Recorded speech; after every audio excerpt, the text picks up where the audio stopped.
Welcome back, ladies and gentlemen. It is episode 11 of World Class Retrospective. My name's Austin Skinner, and tonight we are covering the May 1st, 1982 edition of World Class Championship Wrestling Television. Tonight, the Spoiler partners with Madril to take on King Kong Bundy and Mr. Bugsy McGraw in a huge tag team match for the main event. Plus, the Great Kabuki will be in action. Ken Mantell will go one-on-one with Carlos Zapata, and much, much more. Let's jump right in.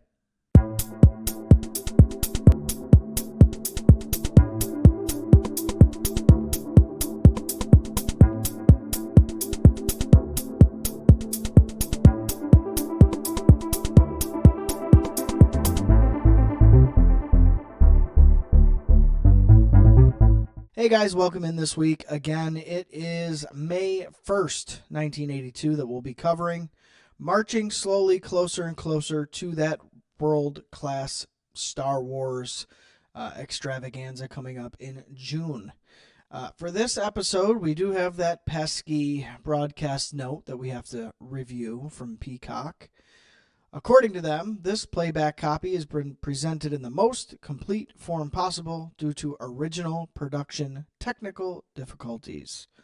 And that's at the time of recording this.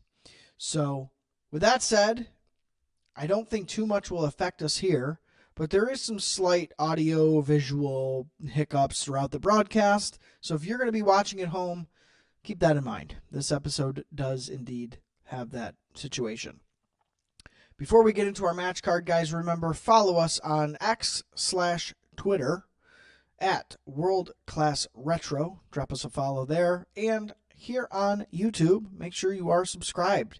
If you're watching already 11 episodes in, 11 weeks in, you should probably just subscribe to us. It'd be a lot easier on you. Nonetheless, easy or not, we have 4 easy matches to rediscover here tonight. Let's get into those. First up, it will be Mr. Wild Bill Irwin, the Texas Heavyweight Champion, going one-on-one with Tom Boogaloo Shaft. Carlos Zapata versus Ken Mantell.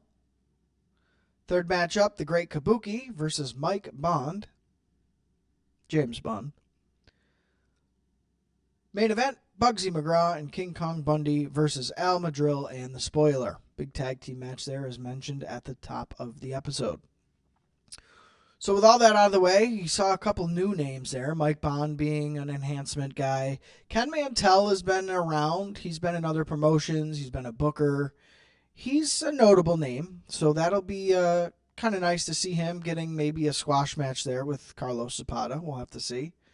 Tom Boogaloo Shaft returning to television here this week. So there's a couple things I'm really looking forward to. Let's get into our show breakdown and review. Of course, the one, the only, Mark Lawrence welcomed us back to World's Best Professional Wrestling. We ran through the card for the night and went to commercial. Wild Bill Irwin then appeared after the commercial break, along with Mark, to deem that he had gotten rid of his manager, Mr. Captain Crunch. I'm going to show you this pre-match interview. It's really quick, but we're seeing because it kind of confirms that maybe Captain Frank Dusek is out of the picture when it comes to Wild Bill Irwin. So, gentlemen, it's all yours. Back in the Sportatorium, ready for our first match of the evening.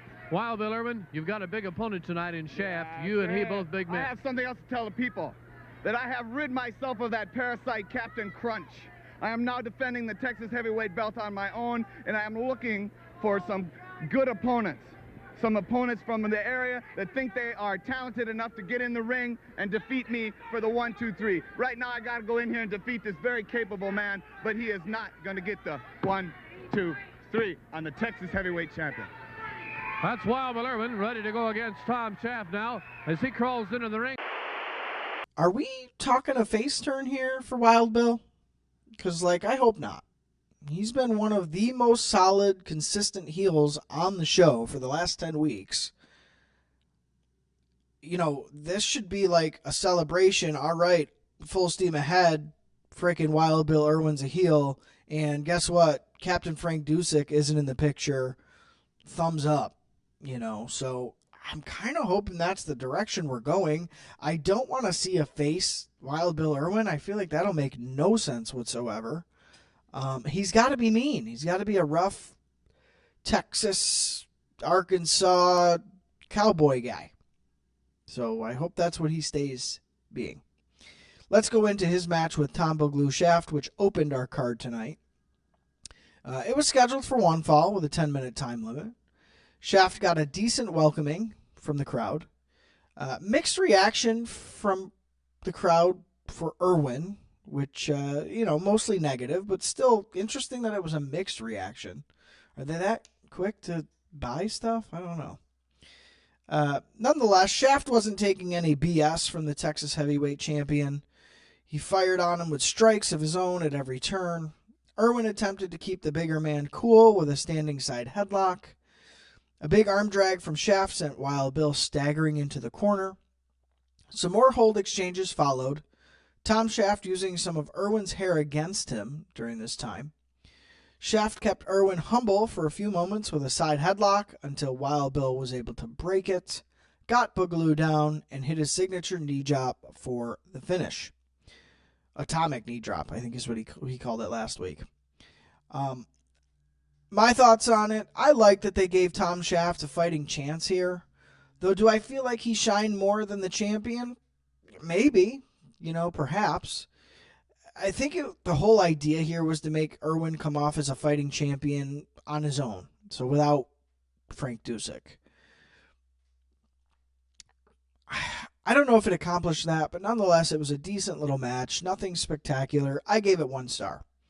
So, again, 2 guys I like, and maybe that's part of my bias, but I think they worked okay together, and I think that as long as Wild Bill stays the course, he'll be okay. Let's go into our next section of the card here. Mark Lawrence was back, and he was discussing an upcoming world-class date. He said that on Friday, May 14th, the card will be held in Lewisville, Texas, at the Lewisville High School Gym. And the show there will feature stars like Kerry Von Erich, Great Kabuki, King Kong Bundy, and much more. I don't know if this is a taped event for just the local audience. Great for that high school that they were able to get world class to come out. I don't know if we're going to see any of that footage or if any of that footage even exists, but they plug it here. So, cool. Little high school gym show.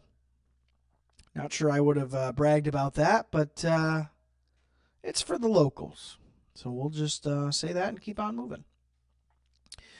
Next, and kind of during this same segment, I'm going to show you all of this, but during the same segment here, Gary Hart was welcomed into frame, and he was giving an interview along with Arman Hussein to Mark Lawrence in regard to H&H Limited and just exactly what that is and what it means for world class. So, without further ado, Mark Lawrence, H&H, take it away, gentlemen.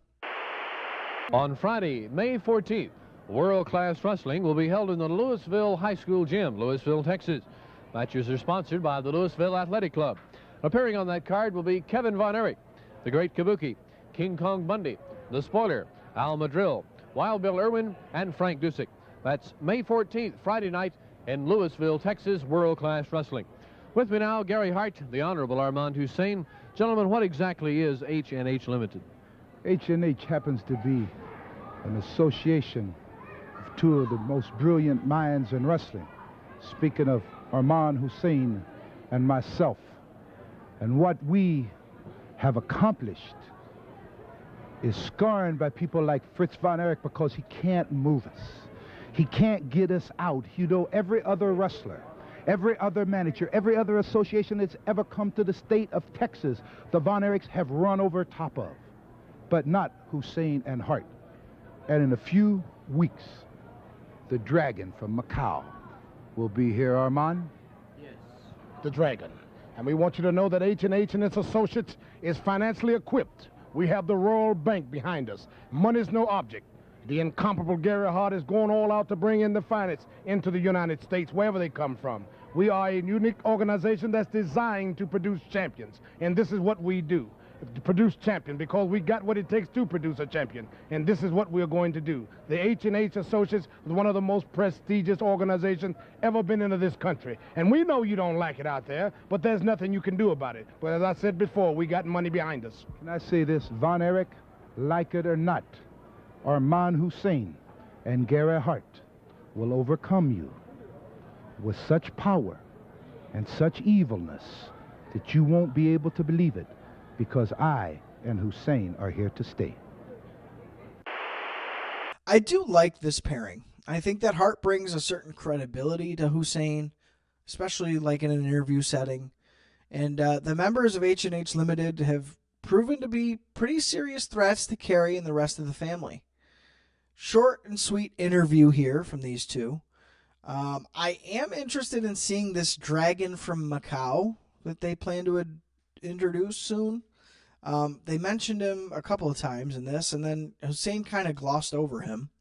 So apparently he's trained under Kabuki. He's twice as deadly. We'll have to see. We'll have to see who the dragon from Macau ends up being. I don't know. Let's go into our next match of the evening. Carlos Zapata versus Ken Mantell. This match was scheduled for one fall to a finish with a 10-minute time limit. Mantell was explained to have been gone from the area for a while. Zapata being someone we've seen regularly, on the other hand. The two jockeyed for position, trading holds and breaks. Mantell worked the arm of Zapata before moving on to some solid strikes. Mantell then worked some more holds on the knee and leg of Carlos Zapata, much to the pleasure of the fans, who were just loving him getting beat up. Zapata slapped the mat in pain as Ken Mantell continued to wrench his knee. Ultimately, though, he was able to get to the ropes and break the hold. Zapata worked his way back, laying in strikes to the head in the corner, but his rally was short-lived. Mantell recovered and stuck Zapata with a side Russian leg sweep to pick up the win here. A decent little back and forth here for these two. There was a lot of holds. There wasn't any really big grapple spots, suplexes or things like that. I gave this one a half a star. It was a solid, decisive finish, though. I just am not a big Greco-Roman frickin' holds and stuff like that, especially in 1982. I mean, these days when you see that stuff, it's almost refreshing. Back in 1982, no, not refreshing. Very stale.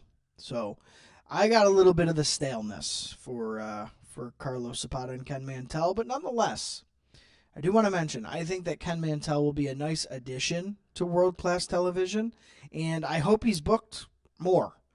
And not just kind of touring the area. I don't really know what the situation is there, but I think he's good. And I think he can have some really good matches with some other guys on the cards. So we'll see what happens there. But big W there for Mr. Ken Mantell. Back to Mark Lawrence. He announced on Saturday, May 15th, Ferris, Texas, would be treated to some live world-class action at the Ferris High School's football field. Stars featured in Ferris will be Al Madril, the Great Kabuki, King Kong Bundy, Wild Bill Irwin, and more.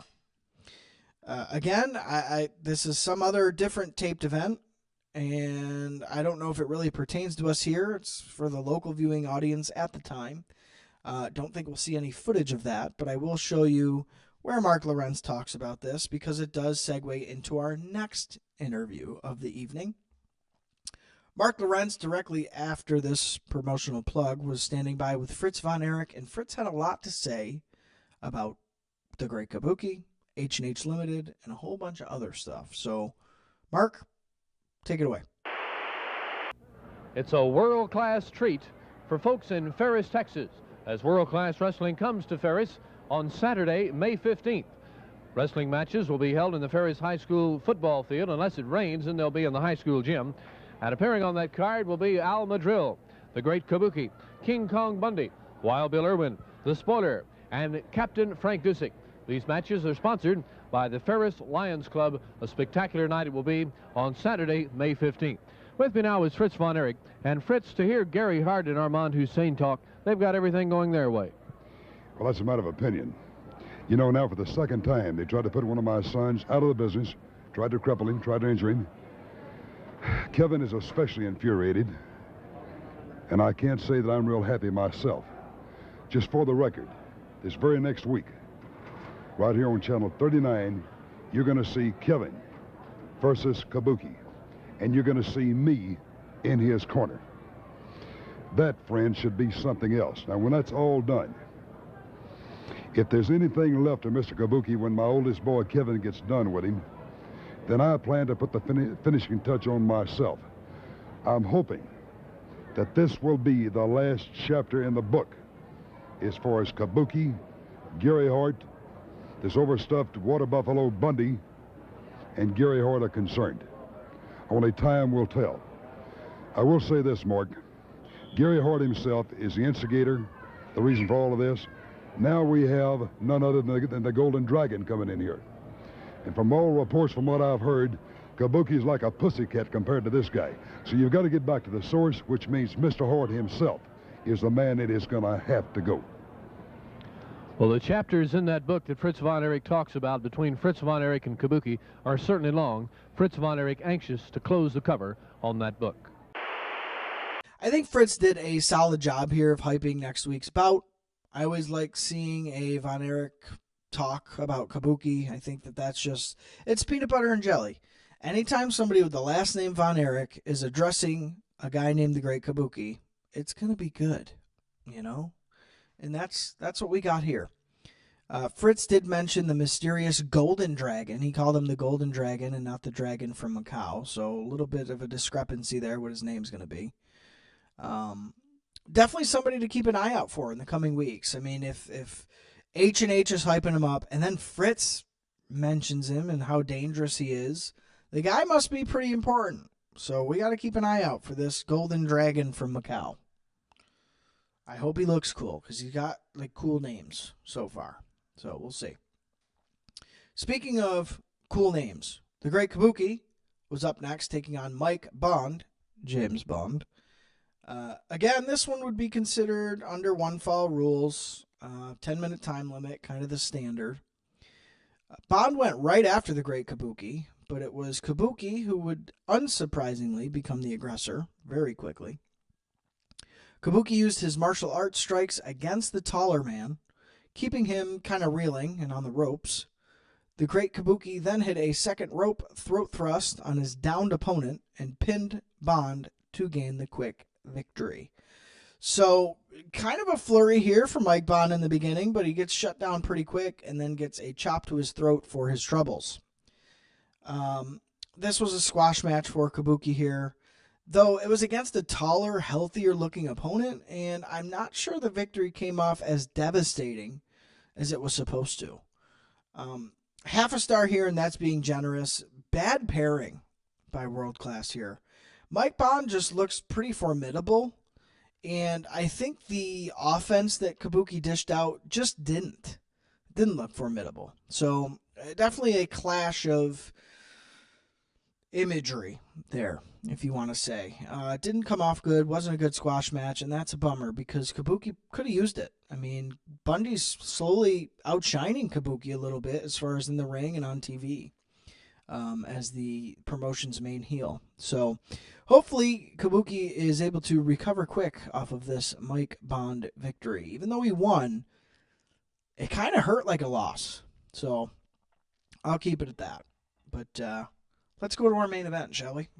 It was Bugsy McGraw and King Kong Bundy versus the team of Al Madril and the Spoiler.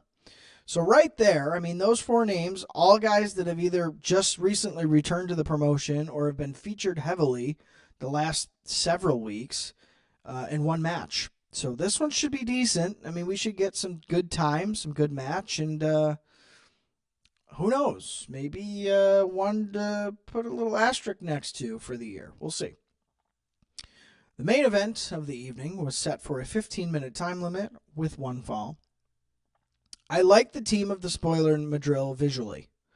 Hart and Hussein were ringside for the heel team, clarifying some of the match introductions. Bugsy and Madril started things off, pretty much a stalemate between the two. Madril began to get a step ahead of Bugsy in offense. Bugsy started looking a little clumsy to pop the crowd. Bundy then tagged in and cooled off Al with a running avalanche in the corner. The Spoiler then got the tag next and worked Bundy over with some elbows. The fans were hot for him. They liked them some Spoiler. That's for sure. He walked the ropes and landed another elbow to the back of Bundy's head. Both teams then brawled in the ring for a minute for a few times before order was restored. Action spilled to the floor between Al Madril and Bugsy McGraw. A time limit draw was our finish here. Madril then got on the house mic and asked Hussein for 5 more minutes, which he kind of got the crowd behind, the 5 more minutes thing. Hussein instead put the boots to Madril as the Spoiler was taken out by Bundy and Bugsy. Officials broke up the men and the challenge was thrown out. So the challenge basically wasn't accepted. A pretty pleasant surprise here for this one. These 4 men worked really well together, I thought. Action was well paced, tags were frequent enough not to get sick of any one guy in particular, and the breakdowns in tag format kept the feel loose and exciting. Unpredictable. Again, that word. Draw or not, the crowd was on fire for this whole match, and I enjoyed it too. Solid 2.5 stars here for this one, that's a big rating in 1982. 2.5 stars, something to keep a note of for those of you keeping score at home. So, decent main event here tonight for this big tag team match that delivered.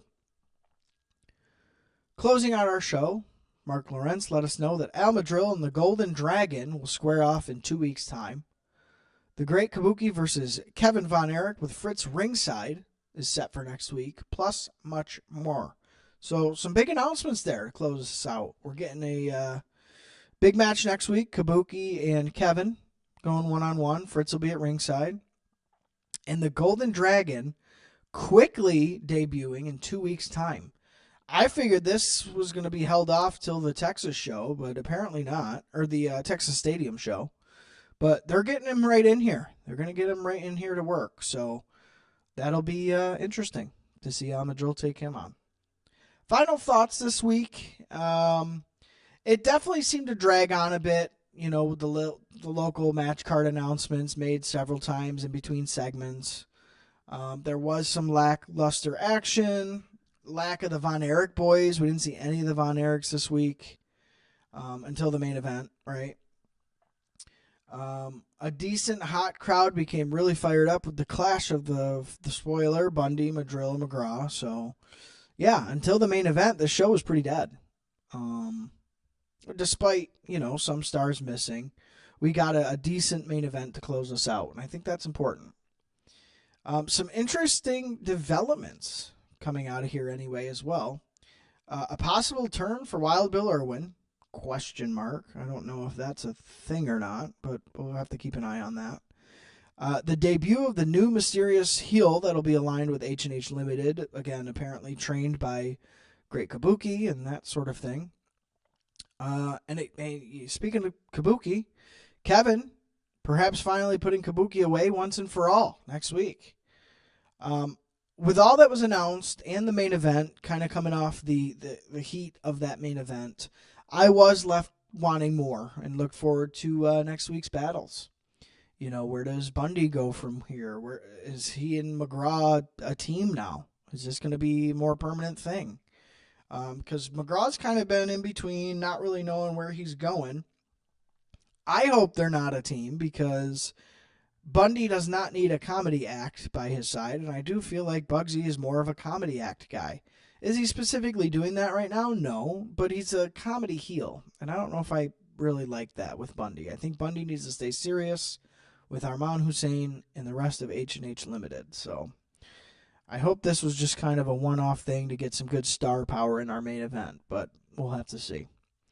Other than that, guys, thanks again for tuning in. This has been episode 11 of World Class Retrospective.